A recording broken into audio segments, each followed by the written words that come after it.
Dear brothers and sisters in Christ, good morning and happy Easter. I recently watched a very interesting TV series on HBO called Chernobyl. Probably many of you have watched it. I found it a very interesting and well-made TV show. It's about the events related to the nuclear explosion in Chernobyl, Soviet Union in 1986. I still remember those events. I still remember the nuclear explosion. I was in middle school when it happened.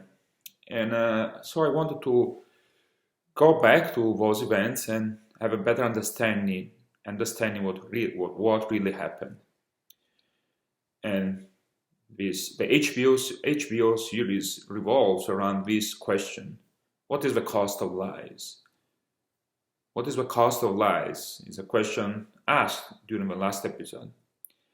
And of course, the series describes the culture of lies and deception during the communist regime, what the communist authorities did in order to cover up what had happened, all the lies that they put in place and was told, and all the deception that was used in order to lie to their own people, lie to the world, and all to expose themselves to the shame of the terrible events. What is the cost of lies? We tend to lie when we are afraid, we tend to lie when we are scared, or we want to get out of a difficult situation. What is the cost of lies? It's a question that keeps coming up also recently during this pandemic. We want to know the truth, but we are afraid to be deceived. That often we are deceived because not everybody tells the truth, especially people in authority. They don't always tell the truth.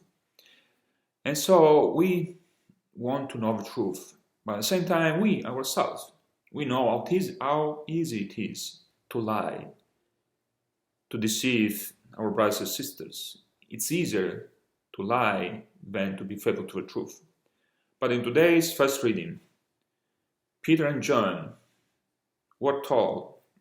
are told by the elders and the scribes and Pharisees to lie, not to speak about Jesus' resurrection. But Peter replies and says, it is impossible for us not to speak about what we have seen and heard. It's impossible for us, Christians, disciples of Christ, disciples of truth, not to speak about what we have seen and heard, not to tell the truth.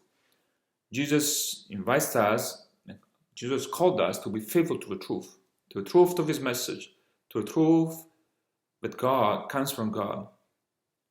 Let us be faithful to the truth, even the cost of not being believed. Take care and God bless.